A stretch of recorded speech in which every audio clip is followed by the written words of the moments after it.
There's quite a lot going on in the markets, but they're really all waiting that U.S. CPI and then oil actually gaining. Yeah, oil is gaining, Francine, and we do get that key inflation read here in the U.S. at 8:30 a.m. Eastern time, so just about 3.5 hours to go.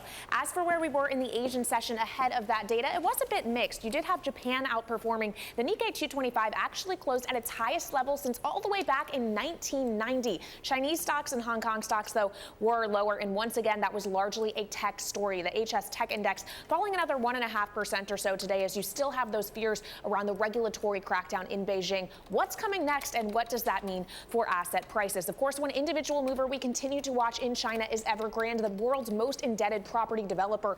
It issued a warning about liquidity strains, and also both it and the Chinese government are hiring advisors for restructuring. So that stock plunged nearly 12% in the Asian session. And in other asset classes, I just wanted to point to the Aussie dollar, your big underperformer in the G10 space today, weaker against the U.S. dollar by about 0.4% after some dovish comments from the central bank governor. He said no rate hike on the table until 2024.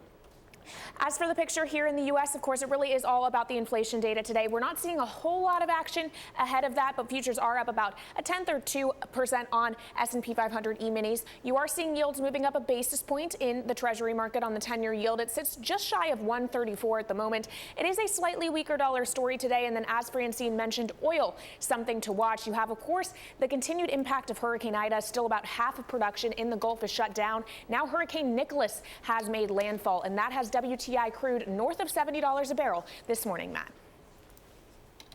All right, by the way, why especially good morning to you? Is it a special morning? Did I miss something? Yeah, because we're looking. Am I out of the loop? Especially good morning for the markets. Matt, we're okay. I thought it was a birthday or something that I had missed. What day is it? What day is it? It's the 14th Tuesday. of September. Okay, I am looking at a pretty mixed market here in Europe, really. You see gains on the IBEX. You see gains on the FTSE MIB. So the perifs are rising, but the core is not doing so well. The DAX up 0.2%. The CAC is down 0.5%.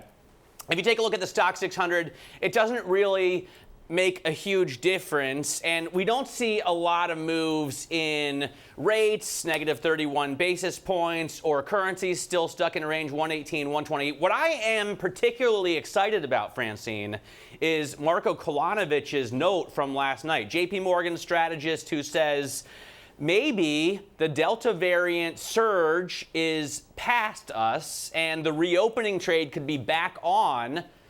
So now it's time to forget about the tech defensive play and go for the cyclicals, which, you know, for me in my world, the automakers, the big Siemens of the world, the factories that make stuff, I think that's pretty exciting. So I'm looking forward to see what we hear from others about that. Yeah, the reopening revival, I like that a lot, Matt, as well. We did speak to the WHO yesterday saying that there's a Mu variant, which is of interest. Now, I look at what else is ahead today. At 8:30 a.m. New York time, U.S. CPI data expected to show annual growth in U.S. consumer prices staying above 5% in August for a third straight month. 10 a.m. New York, the SEC chair, Gary Gensler, testifies to the Senate Banking Committee. I know that will be interesting. Sparks will fly. The U.K. Prime Minister Boris Johnson then holding a press conference to set out the government's COVID-19 winter plan. At 11 a.m. New York time, he's expected to give the green light to COVID booster vaccines and outline who will be eligible for them. Apple also planning its biggest product launch of the year at 1 p.m. New York time. The company said is set to unveil its latest line of iPhones, and then they need to also address the spyware concern. And Vladimir Putin, guys, we found out just moments ago, having to isolate because people close to him have COVID. Now, we begin with the U.S. inflation data. Risks from the Delta variant and supply chain shocks have pushed costs higher. If consumer prices come in hotter than expected, the Fed, of course, could alter its taper timeline. Let's get straight to our expert, Michael McKee. He's our Bloomberg International Economics and Policy correspondent. Mike, what are you looking after for today? And can one data point actually change the Fed's thinking? One data point probably won't change the Fed's thinking, but it could affect markets, and that's why everybody's paying attention to this, because the Fed follows the PCE index rather than the CPI, but the CPI breaks down where inflation is, and that's what everybody's going to be looking for. Right now, this is what we're looking for today in terms of the forecast. A little bit of a drop for both the headline and the core, but you look and you see that on a yearly basis, the headline's still over 5% and the core over 4%. That's a concern for the Fed if that doesn't go away. So what we want to know is, where's the inflation coming from? Now, the previous CPI reports have shown what the Fed believes to be transitory changes in prices. Things like used cars, car rental, airfares, hotels, motels. They call it the travel index, because those were in short supply, and they raised prices because they dropped them so much during the pandemic. Now the question is, if those things flatten out, and you can see they did last month as the Fed expected, are we going to see other categories? Watch restaurants, food away from home, for example. If restaurants are having to pay up for more workers, they're going to have to make that up somehow in prices. The other thing that we want to follow is the reaction to all of this. Are we going to see consumer expectations rise? The Fed worries about inflation expectations. Yesterday, the New York Fed reported that 1-year and 3-year inflation expectations jumped markedly. That's not good news for the Fed. Whether or not it stays anchored or not is going to be the question. What about housing, Mike? Housing is the wild card here, because we've seen home prices go up 18% on a Case-Shiller basis here in the United States over the past year, but the equivalent in the CPI, owner's equivalent rent, has only gone up about 0.3% in recent months. Something's wacky there, and we expect it to start showing up in the CPI, and that could push inflation higher too. I love the word wacky on television at 5 a.m. in the morning. Bloomberg's Michael McKee, thank you so much for waking up early for us. And last night, progressive Democratic Congresswoman Alexandria Ocasio-Cortez used New York's fashion charity event, the Met Gala, to make a political statement. She wore a white dress with a message emblazoned in bold, bold red: tax the rich. Now, AOC's not surprising statement comes as a deep division within the Democratic Party continues to emerge, and exacerbating uncertainty about President Biden's tax and spending proposals. This is not a surprise to me. I was working on putting the show together. Anne-Marie Horder, and Bloomberg Washington correspondent, joins us now from our D.C. bureau. So, Anne-Marie, AOC has also called the SALT deduction basically a giveaway for the rich, but we know the Democrats are looking to take action on that. Yeah, it wasn't in the original proposal from the House Ways and Means Committee, but you hear from the gentleman from Long Island, Tom Suozzi, who basically has said for the past 6 months, no SALT, no deal. This is a very important SALT deduction. They want to raise that cap that was done away during the 2017 Trump tax credit and that redo of the tax system, because it's so important to these high-stake areas like New York, like New Jersey, like California, where you have heavy Democrats, but also very, very high tax brackets. It's very interesting because his colleague, Congresswoman Ocasio-Cortez, says that by doing this, it just helps those households which are high-income earners. But the likes of Representative Suozzi will say that actually it hurts middle-income earners. So this is something that will be a little bit of a fight between the Democrats. But we have heard from the House Ways and Means chairman saying that it will at some point be enacted in this reconciliation legislation.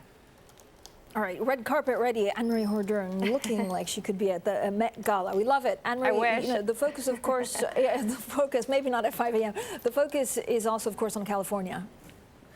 Yeah, certainly is. We heard from the president last night, and he was in Long Beach, California, and he was there to say no to the referendum and this recall of the governor, Gavin Newsom. And he just kept saying that the leader on the Republican side, Larry Elder, is a, quote, clone of President Donald Trump. So really trying to say into the state of California, if you vote for this individual or you vote to recall the current governor, then you would have someone who is not supportive of climate change.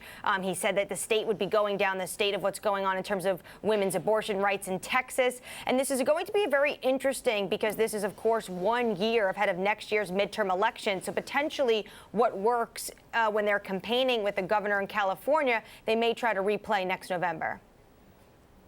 Anne-Marie, thanks very much. Anne-Marie Horton there in Washington. Now turning to German politics, where we're less than 2 weeks from an historic election. Focus is already turning to the coalition options that could be on hand. Let's get to Maria Tadeo. She's here with me in the studio today to talk about a traffic light coalition. This is a phrase that we're used to hearing on a daily basis every 4 years here in Germany, but for our American viewers, it may be a little bit of a puzzle. Yeah, it's complicated, but look at this. We're reunited. Beautiful day. We're in Berlin. I love it. Having a great time with you, Matt, always.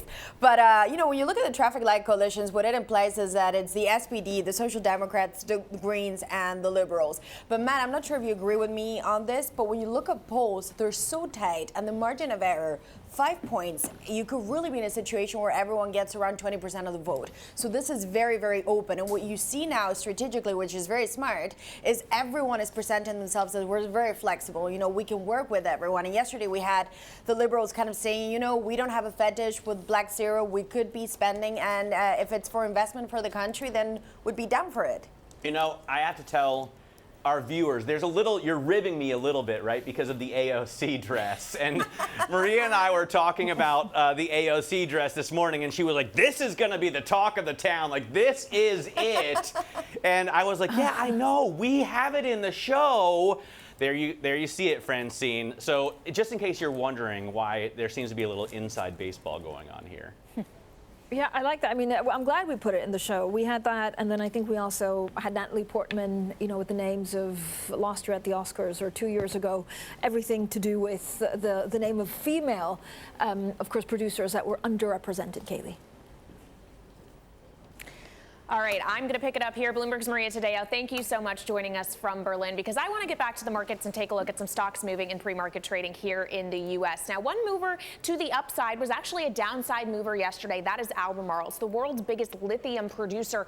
There is a strike now in its Chile operations, with workers now on strike in a second month, and they rejected a proposal on wages from the company yesterday. That took the stock down to its worst day since May. But this morning, investors seem to maybe think that sell-off was overdone, because the shares are up 2.5% in pre-market trading. Another mover to the upside, though not by that much, is Apple. You have a few stories in the works today. On the one hand, you have the revelations of spyware in the iMessages app last night. The company's rolling out updates to fix that. And then, of course, speaking of updates, they do have an event at 1 p.m. Eastern time to announce the new iPhone and new Apple Watch. We will all be watching that, and ahead of it, the stock is up about 0.4%.